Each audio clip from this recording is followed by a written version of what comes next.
Maaf Pak, nggak ada suaranya Pak. Ya, belum.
Oke ya, kita mulai aja. Bismillahirrahmanirrahim. Assalamualaikum warahmatullahi wabarakatuh.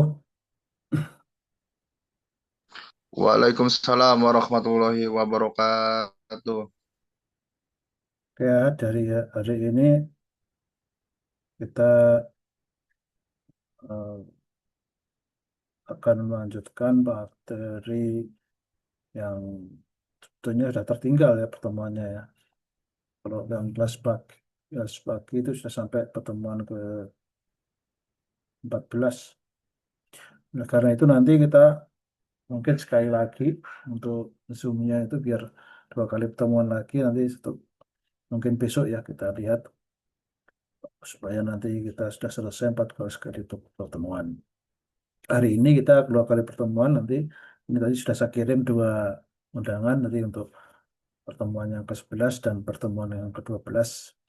Bagi teman-temannya yang tidak bisa ikut masuk di sini nanti ya harus mengerjakan tugasnya untuk dikirimkan supaya nanti dapat absensi.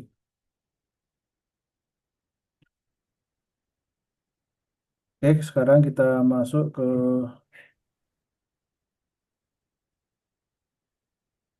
pengendalian persediaan ya, di bab 10. Jadi nanti seperti yang kalau sudah lihat di buku, nanti mungkin ada beberapa orang yang mungkin belum mengambil buku ya. Bukunya tolong diambil di apa namanya di kampus tuh ya, di ruang D nanti tinggal ngambil aja langsung di kotak berwarna biru ya, kotak kardus berwarna biru itu sudah saya sediakan di sana. Bagi yang mau ambil ambil aja nanti apa namanya pembayarannya bisa melalui ketua kelas. Oke, Baik jadi Pak, siapa? ya, karena nanti ujiannya itu open book ya. Jadi eh, kalau nanti nggak punya referensi buku takutnya ada masalah. Nah, berikutnya adalah yang berkaitan dengan materi ini. Materi yang kita jelaskan memang sebenarnya materi pokoknya terakhir sampai bab 10 ini. Tapi nanti ada materi-materi pengayaan atau tambahan yang bisa kita bahas sekilas atau nanti dibaca sendiri di buku yang saya telah buatkan. Atau nanti saudara bisa belajar dari apa namanya materi-materi yang saya kirimkan melalui grup, materi bahasa Inggris.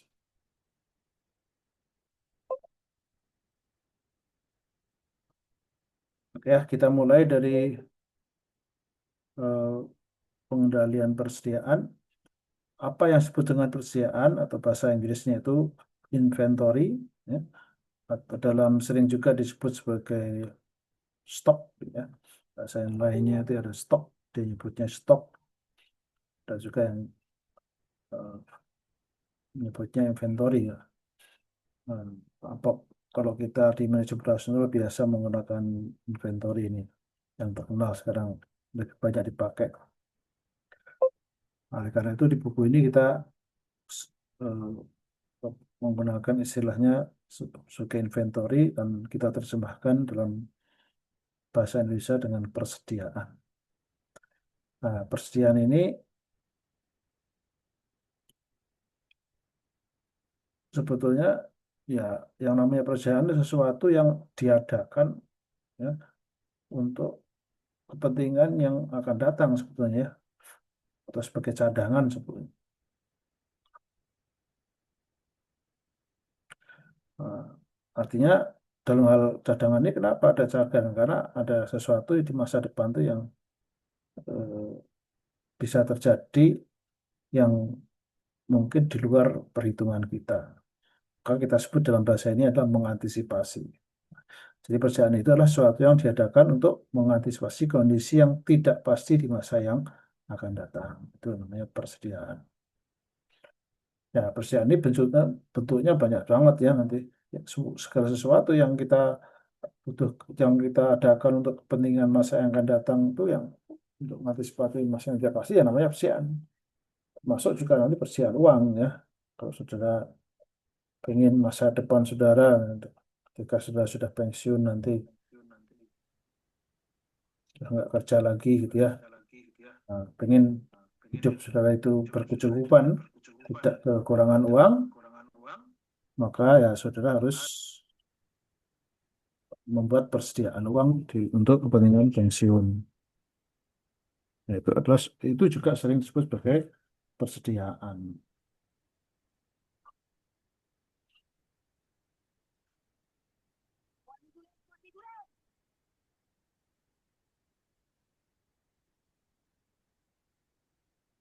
Oke, yang berikutnya kita lihat, walaupun mungkin kita bahas sekarang ini yang penting-penting saja karena kita waktu yang terbatas. Intinya persediaan ini nanti kalau kita hubungkan dengan pengendalian, ya, berarti pengendalian itu kan kontrol, ya. Artinya pengendalian itu kontrol itu memastikan bahwa persediaan itu sesuai dengan yang kita inginkan. Nah, pengendalian persediaan itu artinya kita dalam artian ini adalah mengendalikan jumlah persediaan. Artinya jumlah persediaan itu harus sesuai dengan yang kita inginkan. Yang kita inginkan berapa? Gitu. Itu yang jadi persoalan sama yang akan kita bahas hari ini. Nah, inginkan kita berapa? Nah, dalam perkembangan manajemen modern itu ada keinginan untuk sebetulnya kalau bisa tanpa adanya persediaan. Dalam bisnis itu perusahaan itu nggak, kalau bisa nggak punya persediaan. Kenapa begitu? Karena setiap persediaan yang kita adakan itu selalu konsekuensinya itu adalah kita terkena biaya. Atau itu berarti biaya. Di setiap unit persediaan yang kita simpan untuk masa yang akan datang itu harus kita bayar. Artinya dalam manajemen pasar itu namanya biaya. Kan bisnis kan itu menghindari biaya kalau memang nggak perlu terjadi kan nggak perlu ada. Nah, kalau persediaan itu bisa dihilangkan, berarti kita bisa menghilangkan biaya persediaan. Jadi kesimpulannya, biaya persediaan itu kalau bisa dibuat nol. Kalau tidak bisa memang ya dibuat sekecil mungkin gitu. Tetapi sekecilnya itu jangan sampai kemudian membuat kita kekurangan persediaan pada waktunya dibutuhkan. Nah, jadi seperti itu. Nah, nanti sebetulnya persediaan ini antisipasi masa yang datang itu sebetulnya ada yang bisa kita perkirakan sebetulnya, ada juga yang tidak bisa kita perkirakan. Jadi tidak pasti itu bisa dalam artian tidak pastian itu dalam artian apa namanya bisa diperkirakan, ada juga yang tidak bisa diperkirakan. Nah, yang tidak bisa diperkirakan itu nanti biasanya karena tidak bisa diperkirakan ya kita hanya menentukan berdasarkan pengalaman aja gitu, kebiasaan. Contohnya adalah yang kita sebut nanti ada persediaan pengaman. Namanya dalam bahasa eh, manajemen persediaan itu kita kenal manaj dalam artian persediaan itu ada persediaan pengaman atau bahasa yang lainnya itu safety stock, gitu ya. Safety inventory atau sering juga dalam bahasa yang lain ada suatu istilah di beberapa buku itu disebut iron stock, ya. Stok besi, bukan maksudnya kita menyediakan persediaan besi, bukan. Kenapa disebut iron stock? Karena jumlahnya itu tidak boleh berkurang dari waktu ke waktu. Nah, kenapa? Karena ini memang untuk antisipasi kalau terjadi apa-apa. Nah, kemudian persediaan yang lain itu nanti bisa bertambah dan berkurang atau fleksibel. Nah, persediaan yang fleksibel inilah yang kemudian kita bisa kendalikan sebetulnya. Karena kalau iron stock itu ya harus kita tetapkan, tidak bisa dirubah ya. Segitu aja harus ada terus-menerus.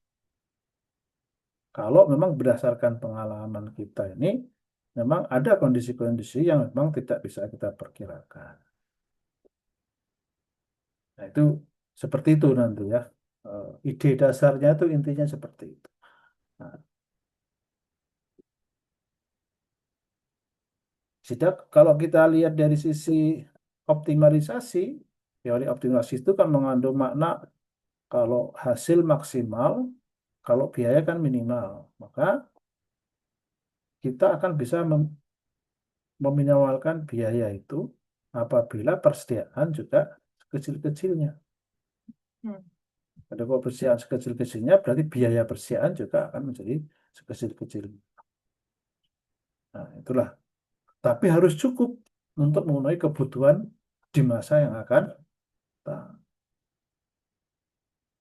Nah, itu ide dari persediaan. Kemudian persediaan itu kalau sudah lihat nih, saya nggak usah jelaskan, nanti sudah bisa baca sendiri. Ada pembagian macam-macam ya. Yang paling penting dari persediaan itu memang untuk persediaan di apa namanya perusahaan-perusahaan manufaktur yang mengolah bahan baku, bahan mentah menjadi barang jadi.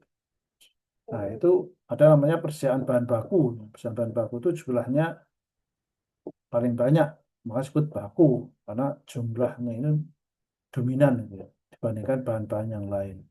Karena jumlahnya dominan itulah maka dia berarti bagian yang paling penting dalam persediaan bahan atau persediaan bahan mentah.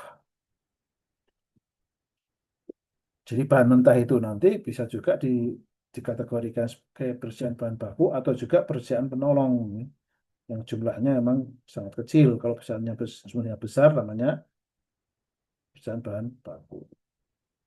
Nah, makanya nanti di apa namanya di buku ini nanti yang kita jadikan kasus contoh pengendalian ini adalah bahan baku. Yang lain-lain, bahan yang lain akan menyesuaikan karena ilmunya juga sebenarnya sama saja ya.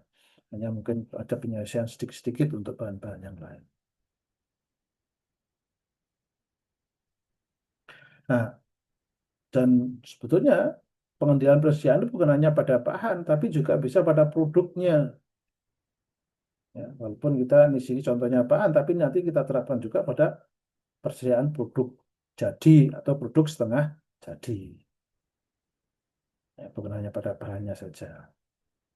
Tapi pada kasus kita ini kita hanya menggunakan kasus bahan baku saja. Nah, ini ada contoh yang mengenai bahan baku. Ini silahkan dibaca sendiri karena ini teknis ya, bukan manajemen. Kita lihat nanti pada persediaannya ya.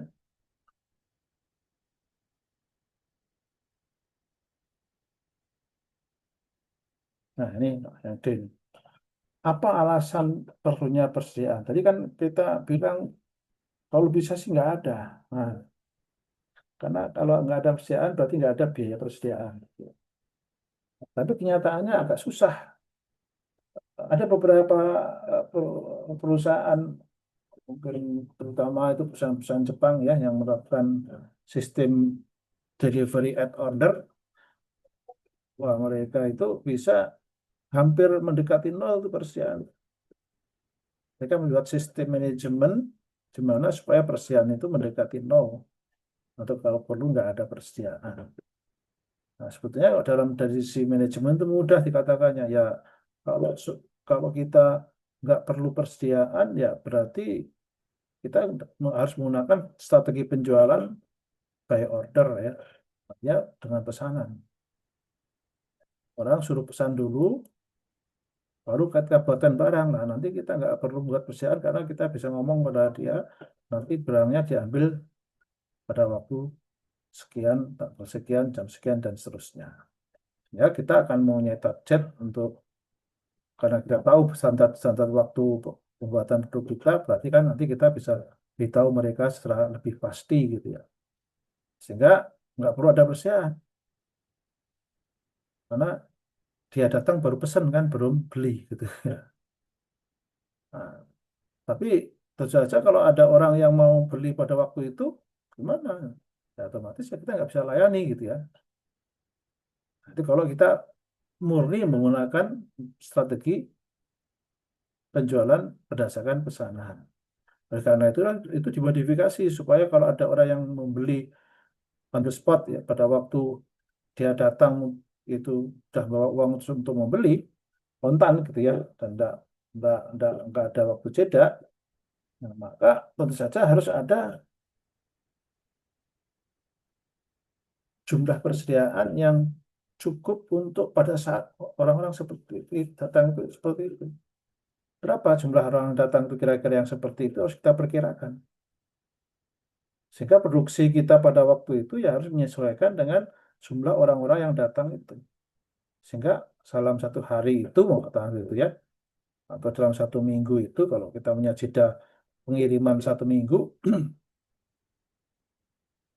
ya sudah cukup membuat barang cukup untuk kepentingan satu minggu atau satu hari itu.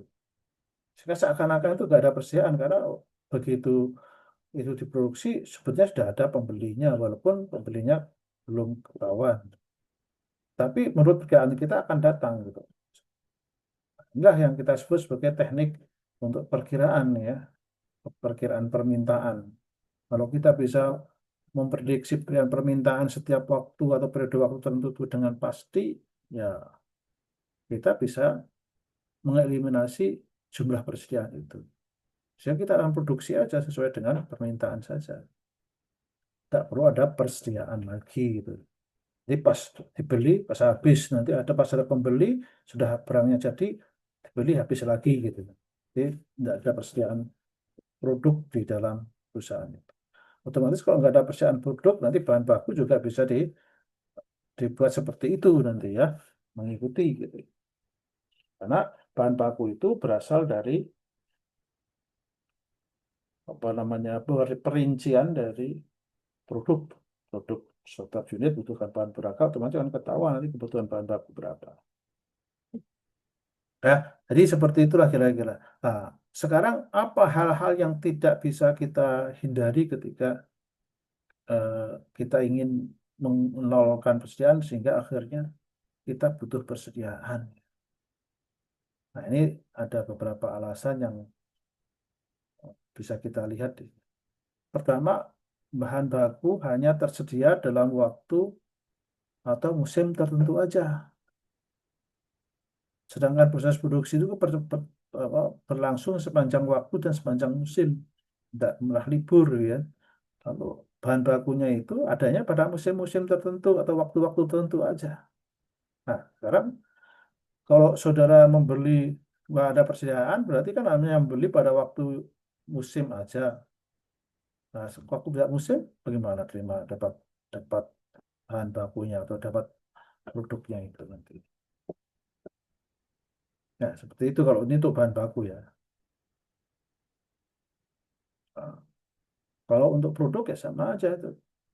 Produk yang hanya bisa digunakan dalam musim-musim tertentu aja gitu. Ya, kira-kira ada kan produk-produk yang bisa digunakan. Ada contohnya kalau kita memiliki musim-musim seperti ekstrim ya, seperti negara-negara yang musim-musim salju ya. Nah, artinya kalau oh, pakaian-pakaian musim musim panas tidak bisa digunakan untuk pakaian musim salju itu. Otomatis nanti orang yang di hidup di di musim panas harus punya persediaan juga untuk di musim salju. Nah, seperti itu. Nah, kalau kita membeli di musim salju akan terlambat. KPK saya baru musim salju kan nggak ada yang buka, semuanya pada tutup karena lagi musim musim yang seperti itu. Jadi harus ada persediaan. Contohnya seperti itu. Bahan baku juga begitu tadi. Nah, untuk memenuhi kebutuhan pada waktu tidak musiman itulah maka kemudian diperlukan persediaan secukupnya untuk kepentingan musim yang tidak panen atau musim yang apa waktu yang tidak ada barang atau musimnya itu enggak kita pada musimnya. Ya, biasanya pada buah-buahan yang sering begini nih ya. Kemudian yang berikutnya bahan baku yang dipergunakan untuk melaksanakan produksi dari perusahaan tersebut tidak dapat dibeli atau didatangkan secara satu persatu. Nah, jadi istilahnya itu kalau kita beli itu harus banyak sekalian itu. Entah karena sifatnya, entah karena masalah pengangkutannya, entah masalah harga dan sebagainya. Pokoknya kita nggak bisa membeli dalam jumlah yang sedikit atau satu-satu gitu ya. Nah, kita harus bisa membeli dalam bentuk kelompok gitu ya, atau jumlah yang banyak. Nah, artinya ya kalau kita butuhnya sedikit tapi kita harus beli banyak, gimana? Pasti akan ada persediaan ya. Karena yang digunakan tidak sama dengan yang dibeli.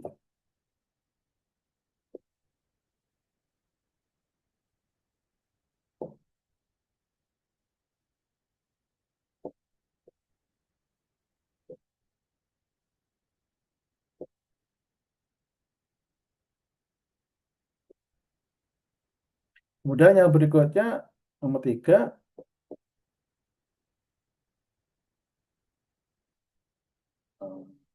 karena bisa terjadi adanya ketiadaan bahan baku atau keterlambatan. Ya.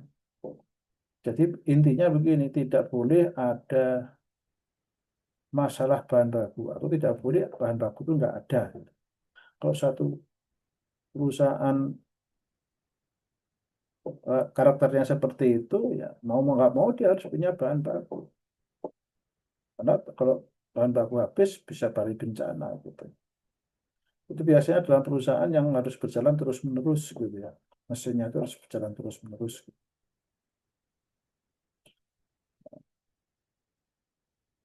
Ini bisa juga ini terjadi di berbagai macam, makanya di fasilitas-fasilitas kesehatan, mungkin obat-obat tertentu yang harus dia terus-menerus ada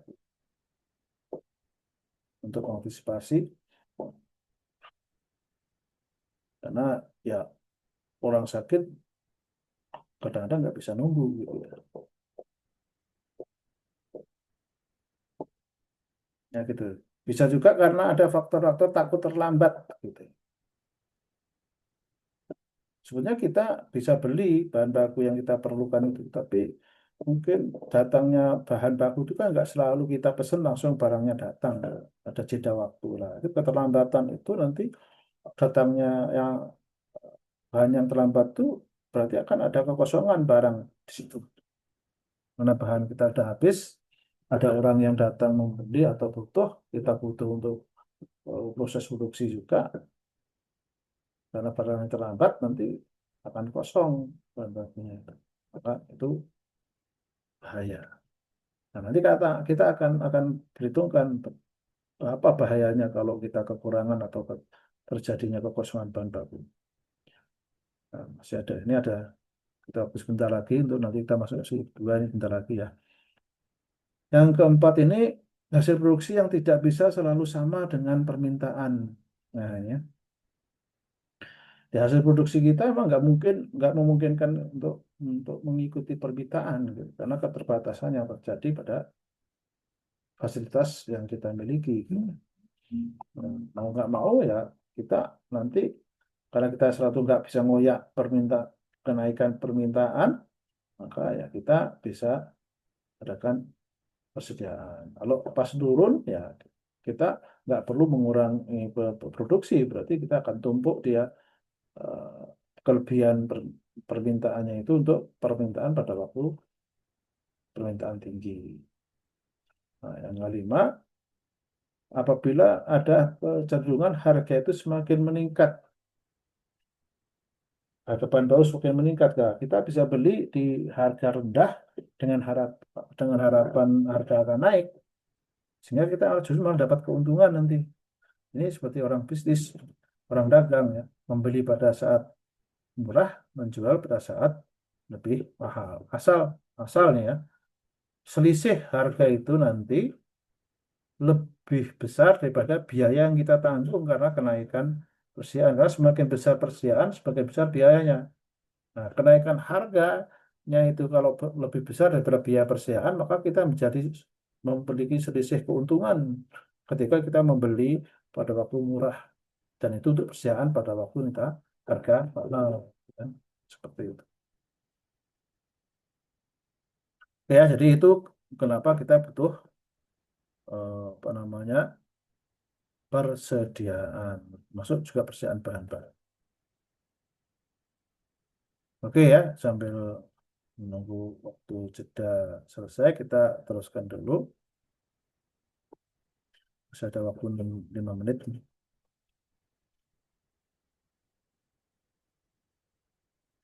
Nah, sekarang apa akibat-akibat dari kelebihan maupun kekurangan bahan baku? Nah, kita lihat sekarang akibat kelebihan dulu ya. Sebetulnya gini, sama aja kelebihan sama kekurangan itu semuanya tidak baik. Karena semuanya akan mengandung biaya. Hanya kalau dari sisi kelangsungan bisnis ya, dari sisi kelangsungan bisnis, maka kelebihan bahan baku akan lebih dipilih daripada kekurangan bahan baku atau kekurangan persediaan produk itu akan lebih dipilih kelebihan persediaan produk akan lebih dipilih daripada kekurangan persediaan produk. Ya, karena apa? Ini demi kelangsungan usaha. Karena kalau kelangsungan usaha itu terancam, contohnya umpamanya pelanggan kita ngambek atau pundung bahasa bahasa orang sini. Nah, lalu akhirnya karena nggak mau beli di kita karena barang kita nggak ada, lalu dia pindah ke perusahaan lain, lalu di sana dia mendapatkan harga yang sama, mungkin kualitas yang baik, pelayanan lebih baik, nanti nggak mau lagi dia Pak pindah ke kita lagi, sudah enak di. Nah itu kehilangan pelanggan itu wah, bisa mengancam kelangsungan hidup kita.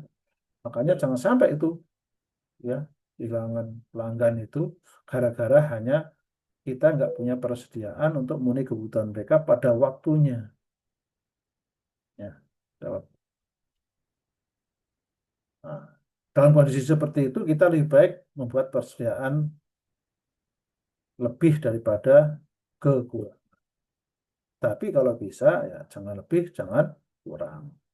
Nah, sekarang kita analisis dulu apa akibat kalau terjadi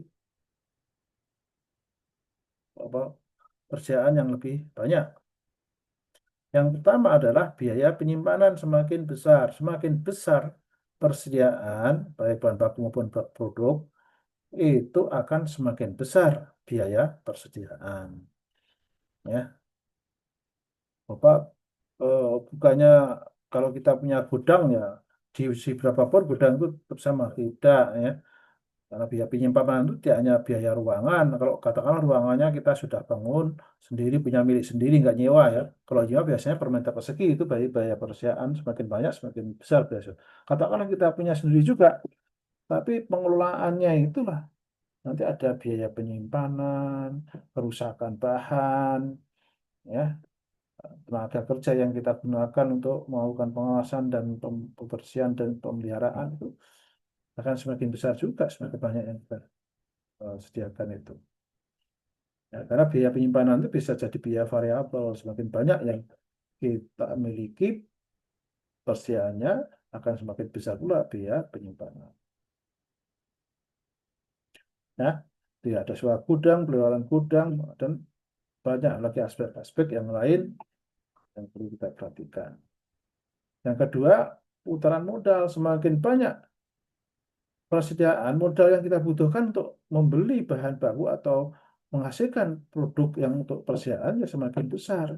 Artinya uang itu berhenti karena persediaan itu kan nggak bergerak kan tetap di gudang itu ya bisa simpan untuk cadangan. Uangnya mandek semakin banyak yang berhenti semakin banyak yang mandek. Padahal ide dari bisnis itu adalah memutar uang. Ya, modal itu semakin cepat modal berputar, duitnya akan semakin bertambah apa penambahannya atau pertumbuhannya akan semakin tinggi growth-nya dari bisnis itu. Makanya kalau kita hambat perputaran modalnya itu dengan banyaknya persediaan, ya otomatis keuntungan akan berkurang. Karena ya itu dianggap investasi gitu ya.